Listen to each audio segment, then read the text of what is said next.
My next guest here in studio, of course, is Mecklenburg County Sheriff Garry McFadden visiting us after winning the election. I believe that was the last time we saw you. Yes, it was. All right. So, Sheriff, you've been busy there, Department of everything. Let's start off with the announcement of your new Deputy Chief, Ricky Robbins. This person was your opponent, one of them, for the election, but now he is going to help you out there at the Sheriff's Office. And why this choice? Well, Ricky is a great guy, and I hate to say Ricky, but we commonly refer to each other as Ricky and Garry, so please, I don't disrespect him. I'm going to get to say Chief Robbins. We always been friends. He has a great background in law enforcement. He has some things that I really are interested in. The traffic unit is big for me, and so we just created a traffic unit. He's going to help me with that. But, like-minded, and also, as we say, cut from the same cloth. Very well respected. And when we talked about the earliness of him coming on, when we talked about me running and him running, we found out that we both were going to run very early on and very respectful to me, and I have to say to my wife. He spoke to my wife first, and so he kept it professional throughout the campaign, and he was the only person that called me after the campaign, congratulate me, and say we should talk. And we talked, and we had a great conversation, gave him a tour of what we call the Beast, actually Central, the detention center, and we sat down and had a great lunch together, and we made a great decision for him to come on. So he starts April 1st, and that is not April Fool.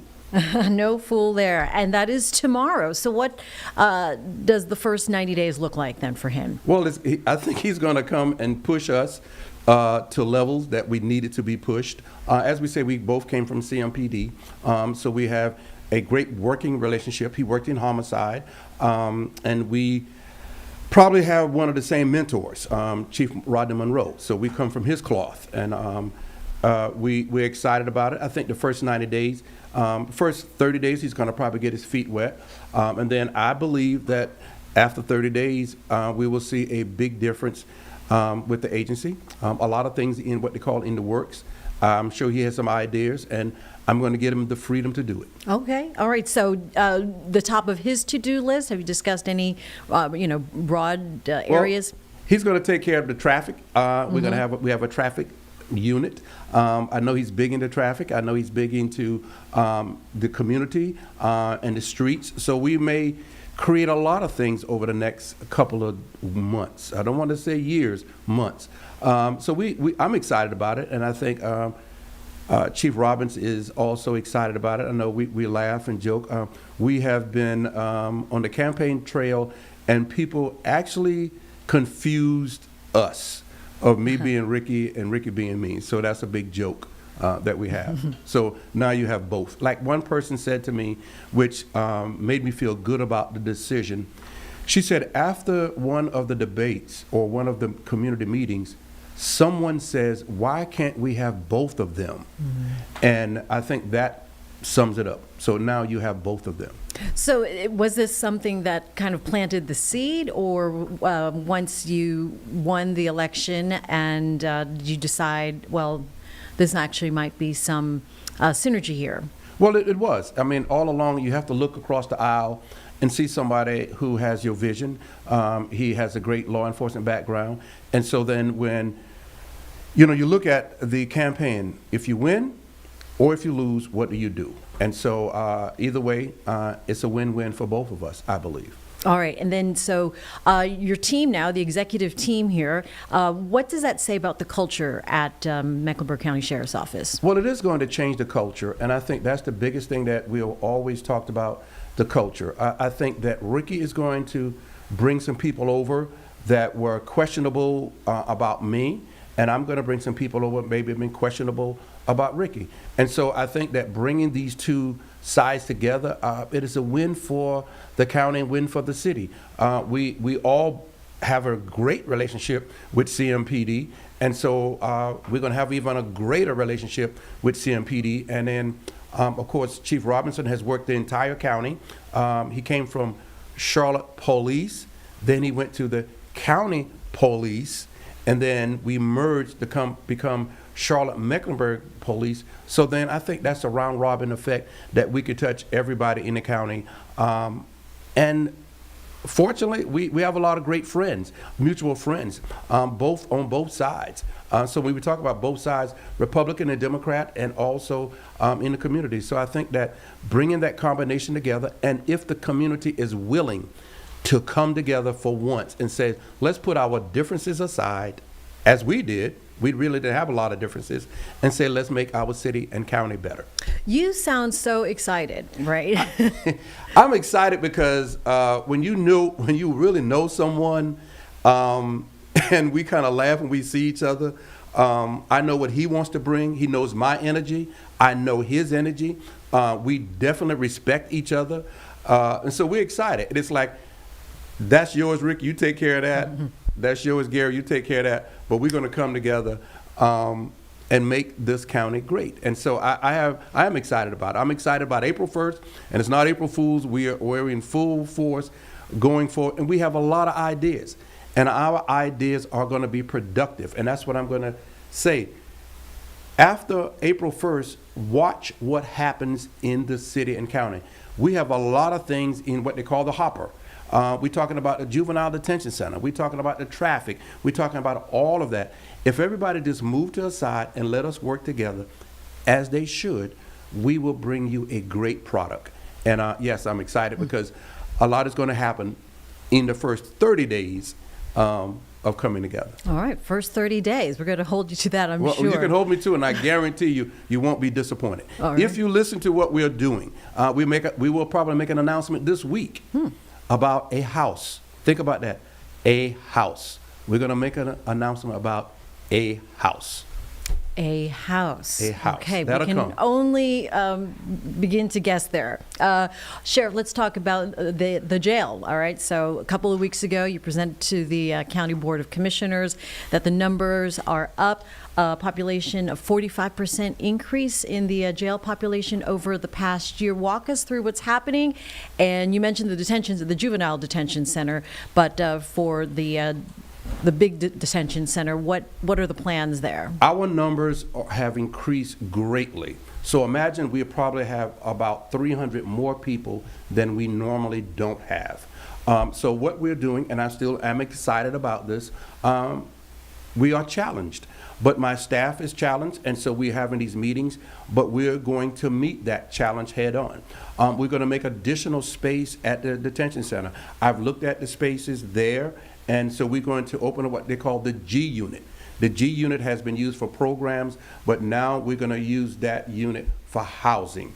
So we're going to take care of housing. Most people say that they're sleeping on the floors. They're not sleeping actually on the floor.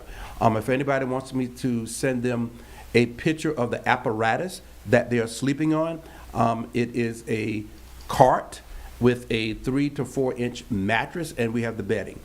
So we're moving forward with housing, but simply because of mental health, the IRENA laws, and all the other things happening, our population is at the max at the detention center.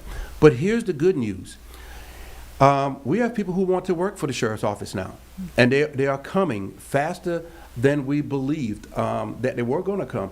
In February, we had 188 applicants to come and work for the sheriff's office. 144 are the detention officers, 44 are deputies. The only thing that we are having a problem with, we have a lot of people that are using marijuana, and so that is knocking some people out of being employed by the sheriff's office. So if we can tell people, please don't smoke marijuana as much as you have in the past, and we will hire you. But we are going well. Fortunately and unfortunately for some people, we are now receiving applicants from other sheriff's offices or detention centers. We had some people who left and went to work somewhere else, but now they're coming back. And so that's a good sign. So we are doing great.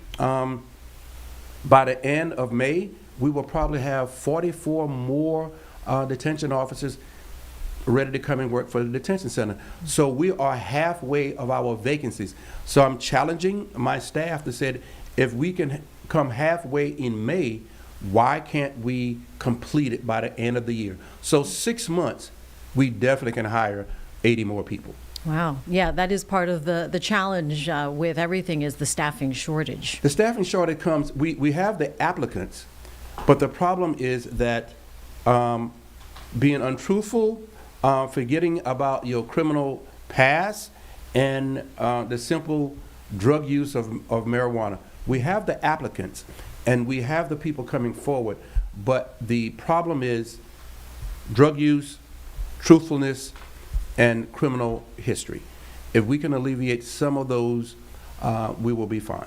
All right. And you are also wanting to work together with the courts to try to remedy some of the challenges at the detention center. Well, like we said, that's why I'm excited. For the next 30 days, the courthouse will see a difference. They will see a difference tomorrow. We are putting armed detention officers inside the courthouse. So we're removing some people from different locations, and we're going to put them inside the courthouse. So our courthouse security and staffing will be better. Believe it or not, by the end of next month of April, we should be fully staffed on the field, commonly as the road. By the end of the month, end of April, we should be fully staffed at the courthouse. So this is why I'm excited. No matter what the rhetoric is, we know what we're doing, but staffing levels will be better this summer, and they are increasing. I mean, that's really very encouraging news. I'm sure a lot of people are going to be glad to hear that. And then as far as the Juvenile Detention Center or Jail North, what is the latest on that? We are working diligently hard. What we found out that too many people were involved. Too many people were at the table. Too many people wanted it, but they did not bring funding. Everybody wants us to have a juvenile detention center, but funding is the issue. Staffing is the issue. And so we have a lot of people talking about what they want, but they cannot bring any funding to the table. So simply myself and some others are working, as others are working behind the scenes, we are working behind the scenes, and I will tell you, I feel good about where we are going because we remove a lot of people from the table, and we are now working much better. Let me say that. We're working much better. All right. So, as I said, a lot of will be coming in the next 30 days, and we are good for the next 90 days.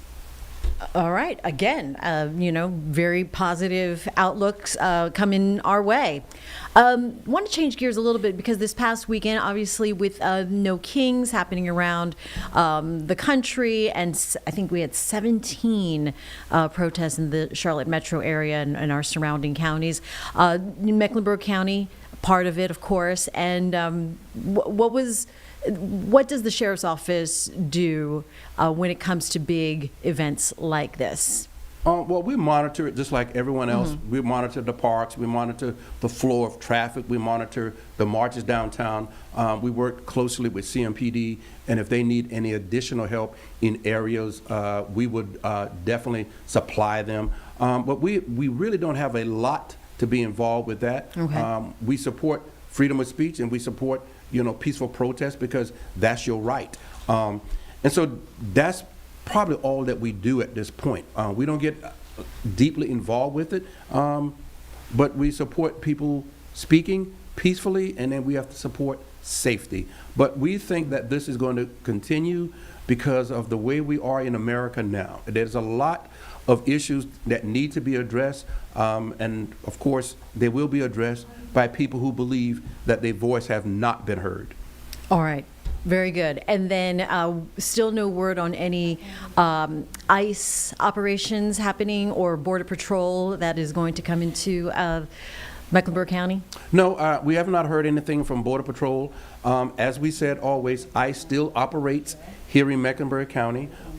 We had an agreement, love to talk about it.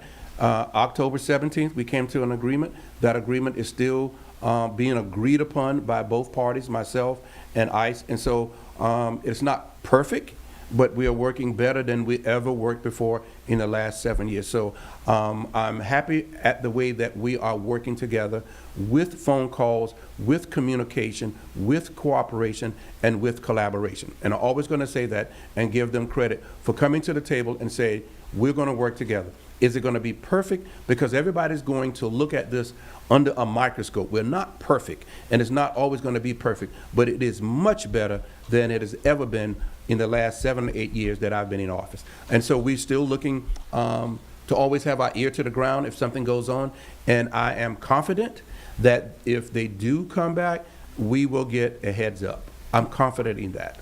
All right.